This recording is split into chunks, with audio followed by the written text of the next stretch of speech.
wabarakatuh.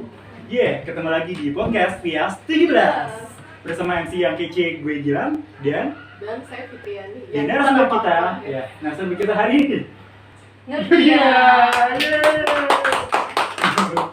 Jadi kita mau bahas apa sih hari ini? Nah, kita mau apa nih? Apa kita mau ngegerebek rumah Nurdian atau gimana nih? Atau kita mau ngerumpi? Nggak mau, kita nggak mau ngerumpi. Jadi di sini kita mau ngambil ilmu yang dari Kak Nurdian. Ya, jadi kita di sini ingin menggali nih Nurdian nih punya pengalaman apa. Jadi biar kita nih teman-teman teman-teman Pias nih bisa belajar nih, bisa mungkin mencontoh juga ya kan, dan mencari insight baru nih dari alumni kita yang hebat. Gitu. Nah, sebelum kita kenalin dulu nih Kak. Nah, betul, kenalan dulu ya.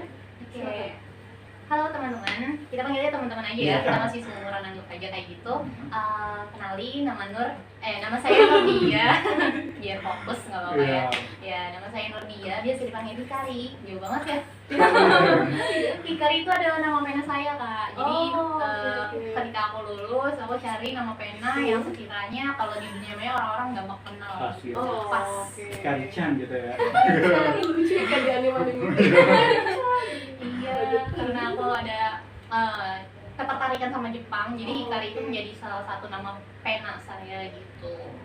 Terus kakak lulusan 17 angkatan 2014 dan alhamdulillah sekarang lagi kuliah. Waktu dulu di SMK itu ngambil akuntansi, tapi pas lagi kuliah aku ngambil ke sastra, melenceng. Kenapa tuh? Dari akuntansi ke sastra? Iya, karena waktu itu ceritanya panjang sih. Singkat ceritanya sebenarnya gini, aku menemuin sebuah jati diri ketika aku ikut lomba dari Kompas. Jadi aku lomba menulis berita opini waktu itu, dan waktu aku balik dari UGM itu kan di Jepang, di Jogja itu kan aku nggak lolos. Terus habis aku balik ke Jakarta, aku ikut lomba. Terus aku hopeless gitu kan, mau lanjut kuliah apa enggak, aku udah biayanya udah habis buat UGM, terus aku nggak tahu biaya dan lain gitu. Terus lagi ada peluang kayak gitu, aku ikut, ternyata aku menang juara 1. Lucu banget pokoknya, sebuah kebetulan. Nah terus kakak sekarang kan dari UGM nih, gak lolos nih negeri kan, terus coba mungkin PTS kan jalur. Sekarang mungkin kita negeri gak lolos PTS. PTS ini kuliah di mana sih sekarang kak? Sekarang alhamdulillah kuliah di Muhammadiyah Jakarta. Muhammadiyah Jakarta. Di mana tuh kamu sih? Ciputat, masuk jurang. Iya, kalau orang-orang bilang tuh universitas masuk jurang. Horor ya kuliah masuk jurang kayak Iya gitu. bener, kalian kalau mau masuk ke sana tuh ada kayak tadi kita jalanan panjang tinggi, turun terus pas lagi jurang banget Oh. turunnya gitu. Jadi kalau orang naik motor, bener-bener kalau nggak bisa mantrot, dia nggak bisa ngerem. Di bawah banget dari Bawah banget. Ya kalau waktu itu ada cerita bencana Situ Gintung itu kena kampusnya. Oh, di sekitaran situ juga? Sekitaran, jadi Situ Gintung itu radius sekitar 3 km dari situ. Jadi dia kena lah waktu itu. Oke lanjut Kak, jadi ambil bahasa sastra Jepang. Sastranya di Bahasa di UMJ waktu dulu di SMK itu akuntansi ya, iya gitulah. Nah terus ketika di SMK itu kan aku pikir kan karena aku kan anak MTK banget gitu ya, anak saintis, ternyata aku bukan passion aku nyari passion yang aku temuin lagi waktu setelah nulis itu. Jadi aku melenceng ke sastra karena aku pikir dengan sastra aku bisa kerja apa aja, nggak harus guru, karena kan walaupun gelarnya nanti SPD aku bisa kayak aku tuh jadi penerjemah bisa, jadi editing bisa. Jadi bisa banyak ya gitu. Jadi yang berhubungan dengan jurnalis yang pasti. tulisan. Kakak kan alumni SMK 17. Nah di SMK 17 kan juga ikut OSIS atau MPK nih. Angkatan berapa di belum sempat kita tanyakan nih. Bener, kita kembali lagi ya. Terlalu ini ya, terlalu lebar ya. Waktu SMK itu aku di OSIS sih, pertama OSIS dulu. Terus aku masuk ke MPK waktu kelas 3-nya. Jadi waktu kelas 2 kan OSIS, terus ke kelas 3-nya MPK. Udah habis itu udah selesai. Pas lagi MPK itu kan sama Sidik aku di Deputi 1 gitu. Aku lupa waktu itu jabatannya apa. Tapi intinya sama anak-anak yang lain itu di angkatan 14 juga sih pegangnya dari pertama kali masuk gitu. Berarti kayak kakak lulusan OSIS sama MPK ya di tahun 2014. Nah sekarang kan kuliah di Muhammadiyah Jakarta jurusan bahasa sastra. Tapi aku kuliahnya masuknya tahun 2016, aku udah 2 tahun. Iya. Jadi gue dengar katanya pernah ke Jepang gitu. Ini nih yang dikulik dari Nurdian nih. Katanya kan kalau kita dengar kabar gitu ya, ngomongin Nurdian tuh yang angkatan 2014, oh dia pernah ke Jepang gitu. Nah ini mungkin membuat teman-teman lain tuh sebenarnya penasaran Nurdia tuh ngapain ke Jepang gitu dan Kenapa suka Jepang gitu? Iya. Oh. Gitu. Kenapa harus Jepang gitu? Iya, oke. Oke, kalau misalkan dari latar belakangnya dulu ya, aku kenapa suka Jepang? Pertama, aku suka detektif Conan. Iya, waktu aku dulu Masih kecil? Iya, kecil. Tapi sekarang belum tamat juga tuh kayaknya animenya. Masih continue Masih lah, panjang kalau ya. yang bagus masih hidup mah. Lanjut. Terus kita dukung. Oke, gitu. Singkatnya pas lagi SMP, aku suka detektif Conan karena aku ngeliat kayaknya tuh karakter kartun itu beda sama karakter kartun lainnya, dan aku dari situ terinspirasi pengen gitu ke Jepang. Untuk awalnya sebenarnya kayak khayalan sih, ketemu Conan. Oh, oke. Jadi pengen berharap ke Jepang Ketemu Conan gitu. Tapi kenyataannya kan emang itu kartun Iya ya, sih emang. Fiksi ya. fiksi gitu. Tapi ketemu penulisnya. Tapi hari gimana tuh ini bisa? Terus ada Mencapai. awareness gitu kan, kayak ada pengen banget gitu ke Jepang, ngapain ya? Oh iya, minimal kuasain bahasanya, ketahuin budayanya. Terus makin kesini pendidikannya tertarik banget. Kenapa? Apa yang membuat tertarik? Di sana kan pendidikannya itu benar-benar linear ya, jadi kayak kita tuh dituntut nggak terlalu harus bisa semuanya, tapi kita harus punya satu passion yang emang kita gelutin gitu. Oke, jadi mendalami satu bidang tertentu aja gitu ya. Walaupun emang nggak menutup kemungkinan itu orang bisa otodidak dengan belajar yang lain, tapi dari sekolahnya pun itu kayak nggak menuntut siswa untuk stres, jadi mereka tuh punya sistem kurikulumnya tuh beda sama kita gitu. Indonesia. Nggak banyak PR gitu. Tapi Kalau- pelajaran yang mereka ini banyak juga atau gimana? Berbobot sih, bukannya banyak, lebih ke misalkan pelajaran mata pelajaran satu harinya cukup 2, tapi berbobot banget gitu. Ada komunikasi aktif antara guru sama siswanya. Oh, ini insight baru ya. Karena yang Ini ada baru di tahu. yang ada di bayangan gue tuh kalau ngomongin Jepang tuh pasti kayak ya apa serba sibuk, ya, ya kan belajarnya padat mungkin belajar terlalu padat terus ya kan, kayak gitu. stres gitu. Oh ternyata enggak, sistem pendidikannya justru Iya. enggak seperti itu ya. Nggak selalu, jadi Oh. kalau di kita kan terlalu disaklokin, kita harus bisa banyak, Ya, kalau hari betul. bisa sampai berapa mata pelajaran, kalau dia enggak gitu. Terus mereka itu kan kalau misalkan kita lihat ya dari habitnya, dia nggak ada perbedaan. Kalau kalian perhatiin, kalau di film-film ataupun kalian pergi ke sana langsung deh, ngeliat ada orang Jepang kalau sekolah pakai tasnya yang hitam Iya, gede mereka gitu selalu doang pakai gitu. tas kayak gitu. Kayak gitu-gitu aja, karena mereka menyeragamkan, karena mereka nggak mau ada ini orang kaya, ini orang miskin, nggak kayak gitu. Iya, Nah, terus tapi Jepang nih kan udah ikut exchange, bener-bener kan Jepang. Hmm. Itu gimana caranya tuh bisa ke Jepang? Nah. Dan itu kayak ikut dari kampus kah atau dari gimana tuh? Oh iya, jadi waktu itu aku di semester akhir belum sih, semester 7 pokoknya mendekati aku KKN, aku dapat info dari anak UI sebenarnya awalnya. Terus namanya International Global Network. Nah, aku ikutin itu, terus aku ikut seleksinya, paper, wawancara, sampai akhirnya pengumuman lolos. Nah, waktu itu aku belum tahu tuh kalau itu self-funded itu adanya biaya sendiri. Dia sendiri. Iya, jadi kita yang nyari sendiri, mau entah itu sponsor kayak atau itu biaya Berarti orang nggak tua. dari kampus ya, berarti emang harus bener pribadi. Jadi kalau bawa nama kampus sih iya, karena kan ditanyain dari asal kampus mana. Cuman ya gitu, kalau misalkan dibilang kita nyari uang sendiri gitu. Terus pada akhirnya dapat Alhamdulillahnya, kalau yang lain kan pada alhamdulillah udah pada mapan gitu ya. Tapi kalau aku kan mahasiswa semester akhir ya, masih minta orang tua ya kadang-kadang, tapi aku udah kerja sambil kuliah sih. Tapi nggak cukup kalau kerja doang. Akhirnya aku masukin ke beasiswa PLN. Alhamdulillah di beasiswa PLN itu aku lolos buat program pengembangan SDM. Mana SDM? Iya, jadi waktu itu PLN lagi ngadain program pengembangan SDM untuk anak-anak mahasiswa. Entah itu semester akhir, awal atau apa, ya yang punya proposal bagus dimasukin, terus aku direkomendasi gitu kan sama orang PLN-nya, dan kebetulan itu dari Murabi aku. Ya, Murabi itu guru agama lah, bisa bilang kayak gitu. Karena beliau tuh udah melihat perkembangan aku dari semester 1, 2, 3, 4 gitu. Dan ada kebetulan aku lolos dan dia ngebantuin lewat jalurnya gitu. Kayak nggak ngasih duit tapi ngasih Cara biar lolos, Cara jadi biar mungkin lolos. tips-nya tercampingnya kayak gitu. betul. yang penasaran nih, kan itu berarti saingan dong sama orang. Nah itu berapa banyak tuh? Waktu itu yang ngajuin PLN sih nggak dikasih tahu ya, tapi intinya dari 1000 proposal yang dibaca cuma 10. Wow, Dan salah satunya Kak Nurdia di situ ya. Oh, hebat. Nah itu dia pas lagi presentasi buat dapetin beasiswa itu ya alhamdulillah sampai akhir tiba-tiba dia langsung bilang udah dikirim ya. Dia langsung shock, kirim apa? Perasaan aku lagi KKN ya, terus kan KKN itu juga kan biaya sendiri kan karena kami swasta, jadi KKN pun biaya sendiri segala macam, jadi kita nggak kepikiran ada dapat dana bantuan apa. Aku pun pas lagi ngeliat ATM aku bingung, ini angkanya nggak salah, biasanya kalau orang tua ngirim paling angkanya nolnya 2 doang, ini nolnya sampai 4 gitu. Nah, cair lah gitu lah pokoknya ya gitu.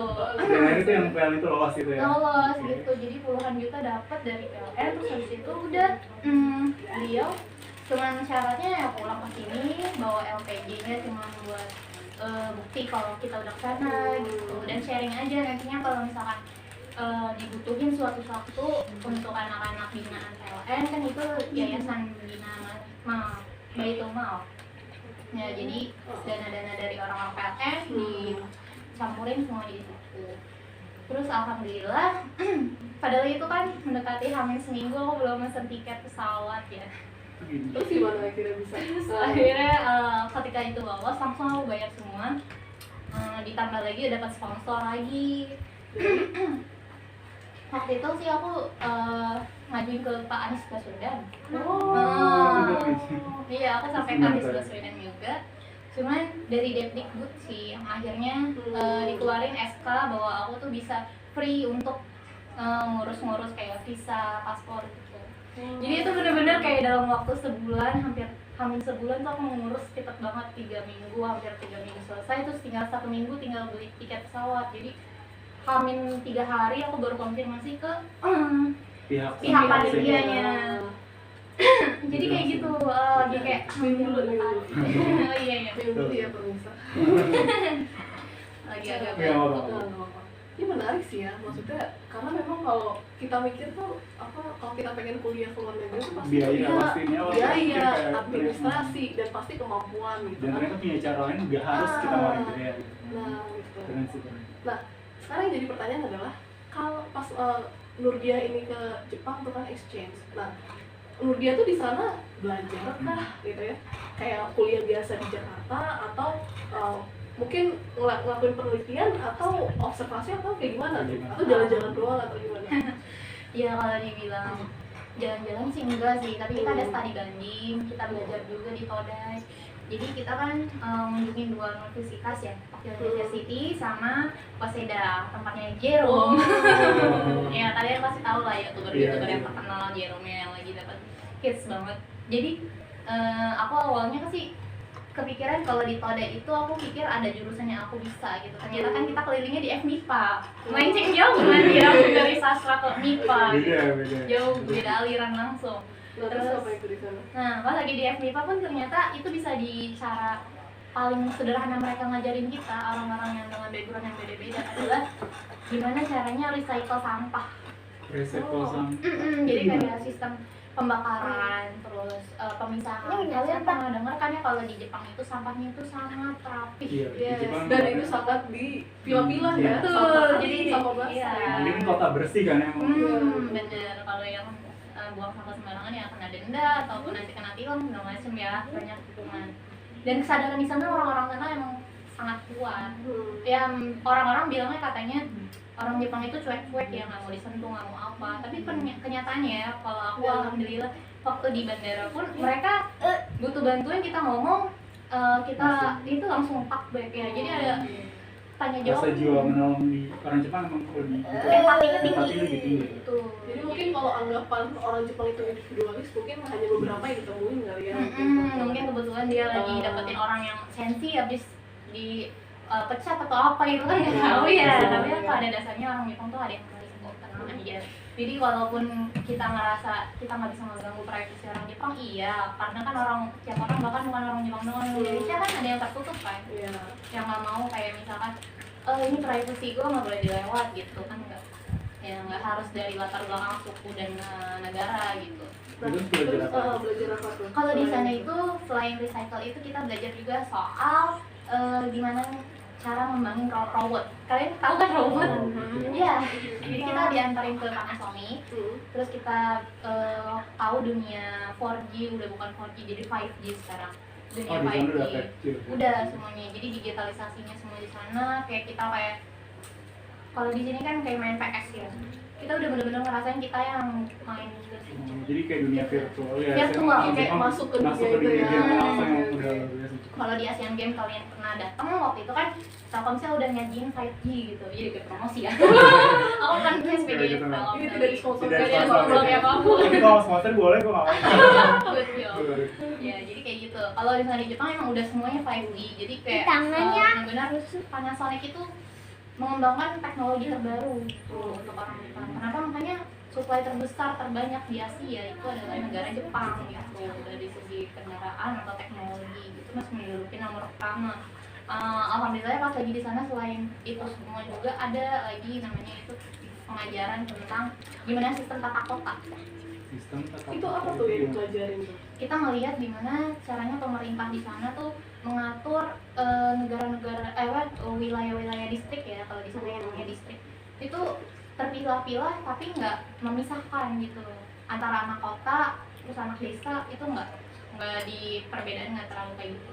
itu Perbedaan budayanya itu Budayanya nggak terlalu kelihatan, oke. cuman emang perbedaan. Misalkan kalau kita kan kecamatan gitu ya, kecamatan, kelurahan, RT, RW, kalau di sana distrik, terus ada wilayah-wilayah gitu. Nah, kalau orang-orang desa di sana kan mungkin emang nggak terlalu suka sama dunia kota karena ada piknik dan lain-lain, sama kayak orang Indonesia juga.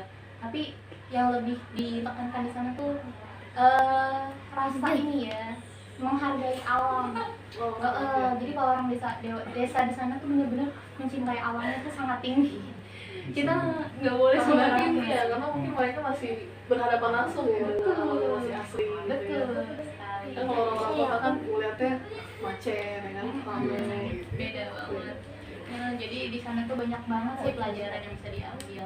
Selain itu, selain kita belajar kayak gitu, kita juga dapat materi-materi lain gitu kan. Termasuk materi kita harus bisa sosialisasi sama orang di luar negeri itu yang bukan cuma sekampung sama kita, misalkan kayak kita Indonesia sama Indonesia aja, enggak, kita harus bergaul. Waktu itu kita nyari orang Arab, orang Eropa, kita nyari lagi orang Belanda.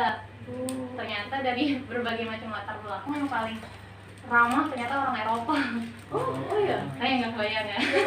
Soalnya kayak selama ini stigmanya orang Eropa ya udah ini. Iya, gitu. Tapi kebetulan kemarin dapat orang Eropa, itu orang mana ya? Lupa, Argentina atau apa. Pokoknya di sana itu mereka itu lebih welcome karena itu mungkin karena pasutri baru ya. Nah, lagi bulan madu di Jepang, katanya mau ke Osaka, mau ke Yokohama dan lain-lain, dia mau keliling lah di Jepang. Kebetulan lagi ketemu di Shibuya. Nah, kita ngobrol sedikit apa yang kesukaannya, makanan kesukaannya ramen gitu. Iya lah, orang terkenal ya mie di mana-mana Iya, enak. ramen enak. Ramen enak banget. Terus Berarti selama komunikasi di sana tuh pakai bahasa Inggris ya? iya, kalau nggak bahasa Inggris Jepang. Ya Tapi orang sebenarnya Indonesia kan nur dia doang atau gimana tahun yang ada? ada banyak kok. Jadi ada sekitar 12 kapal lebih gitu, aku lupa nggak ngitung, tapi banyak juga yang dari luar gitu. Waktu itu angkatan aku berangkat sih cuma ada 30 sih yang berangkat, karena dari sekian banyak itu ada yang tergeser, ada yang mau jadi, ada yang ya gantiin orang gitu. Jadi pakai bahasa Inggris ya. Padahal kalau misalkan jujur aku jauh banget dari mereka yang emang high class gitu ya, yang dasarnya udah excellent. Aku masih medium atau ya Nah, gitu. ada pertanyaan menarik nih. Bener nggak sih kalau orang Jepang tuh nggak bisa bahasa Inggris? Banyak. Oh, Bener. Bener ya orang Pasti belajar. Tapi ada yang nggak bisa. Ada sih, karena aku kalau kesana itu juga kan nggak semuanya pakai bahasa Inggris, jadi aku udah dari awal berangkat aku udah nyiapin nih bahasa Jepang karena aku suka anime, jadi aku bahasa Jepangnya Aruibu. Oh, Iya, aku Jadi masih kalau dikit lah belajar bahasa betul, Jepang. aku pelajarin dikit bahasa orang-orang Wibu yang pada dasarnya kalau di anime tuh kayak gini loh kalau ngobrol sesama gitu, tapi kalau sama yang kelihatannya berumur, aku nggak berani ngomong bahasa Jepang. Kayaknya aku lebih Wibu tuh yang suka Ibu itu Jepang ya? kayak penggemar anime. penggemar anime. Oh, Istilahnya kirain wibu. wibu tuh yang buat cowok-cowok doang yang suka anime. Oh, bukan Oh, ya, cewek juga. Kayak waifu. Banyak banget itunya. Mungkin yang kita orang kan wibu semua ya. Namanya salah tuh. Iya, jadi bahasa wibu itu di sana tuh informal banget ya, jadi nggak formal. Jadi jangan digunain di dunia kayak rapat atau di sekolah, itu nggak pantas ya. Jadi cuma kayak bahasa Sehari-hari aja ya. ya, kayak hello-nya sama sesama pada saat di sana. Terus belajar apa itu kan udah kayak recycle, terus kayak belajar robot, terus belajar tata kota, terus sama budaya bahasa. bahasa. Di sana tuh bahasa, karena aku juga backgroundnya sastra, jadi di sana ternyata budaya bahasanya itu juga terkenal di street terutama. Di sana kan banyak orang Indonesia juga dan banyak orang Jepang yang pengen belajar bahasa Indonesia. Jadi mereka tertarik juga. Tertarik. Ada mata kuliah Mata gitu. pelajaran Oh, mata pelajaran. dari SD ya, Pak ya. Ada mata pelajaran. Oh, jadi kalau ya. dari sekolah ya? Di Dari sekolah- sekolahnya. Dari sekolah SD-nya ada mata pelajaran. Ada. Kalau dia masuk ke street, jadi kayak nih Indonesia half Jepang. Jadi anak itu campuran antara ibunya atau bapaknya yang orang Jepang, Indonesia bapak atau ibunya terserah, tapi mereka tetap tinggal di Jepang, mereka sekolahnya di street. Gitu.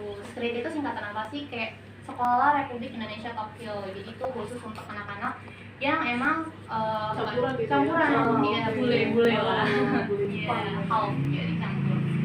Nah, di sana itu juga kan selain itu kita juga dapat pengalaman lagi sih. Pengalaman paling berkesannya itu adalah bertahan hidup dengan uang yang sedikit. Kita dikasih berapa ratus yen dong, nggak nyampe 1000 yen. 1000 yen itu kan waktu aku berangkat itu sekitar cuma 135.000 ya harganya. Ya 1000 yen. Nah, kita cuma dikasih 500 yen. Nah, itu tuh harus makan bareng-bareng. Makan bingung ya. Sekali makan aja kayak makan Yoshinoya. Iya, makanan di situ berapa? Mahal, apalagi Tokyo ya. Oke. Tokyo Kira-kira apa berapa ya? tuh satu budget makanan di situ? Ya kalau kita mau makan takoyaki sih bareng-bareng bisa lah 600 yen gitu Itu takoyaki. 600 yen berarti. Ya bisa sampai 70 ribuan. Oh, gitu. Nyampe 70 ribuan gitu. Jadi emang kita tuh harus mikir-mikir dengan mau segini gimana gitu. Sampai nanti akhirnya sore ada panitia yang traktir ya bisa kayak gitu lah. Tapi yang penting menyelesaikan misi dulu. Jadi setiap harinya ada misi gitu. Misi untuk menyelesaikan, untuk kekompakan, untuk nilai presentasi ataupun paper yang kita bikin di akhir. Nah, itu berapa lama di sana? Iya, tuh? itu. Sebenarnya kalau dari durasi cuma ada 4 hari ya, atau 4 tanggalnya, tapi 4 hari yang formalnya, selebihnya aku extend. Jadi itu 4 hari. Jadi 4 hari belajar dan itu ada 2 hari buat extend. Bisa buat extend. Jadi berapa lama ini kira-kira? aku kemarin ngabisin 2 minggu karena visa kan Oh, free 2 minggu. wifi itu 2 minggu ya, jadi Oh. 2 minggu aku ngabisin sekalian buat aku extend sendiri, nggak sendiri sih, bertiga sama anak undik.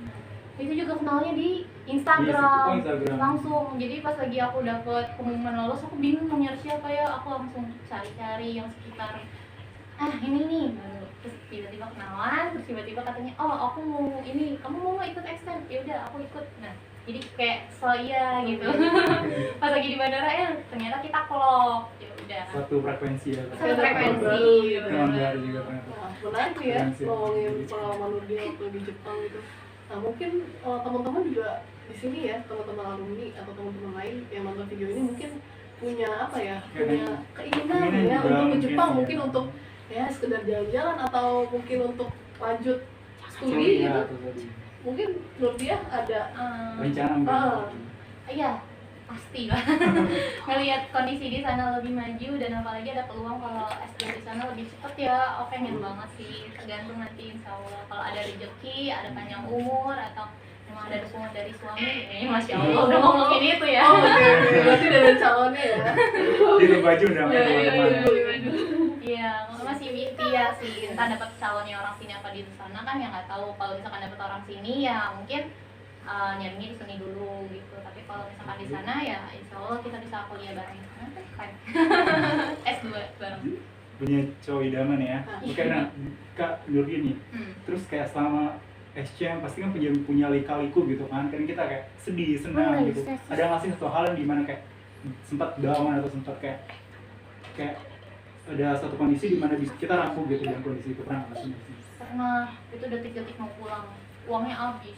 Dan itu gimana Gimana cara menghadapi ini ya, itu kayak gimana tuh? Nangis terus zikir sama Allah, terus nyari kenalan. Aku punya siapa ya, aku punya sensei tapi aku nggak enak, aku punya teman siapa ya, aku cari tahu gitu kontak-kontak yang aku ini.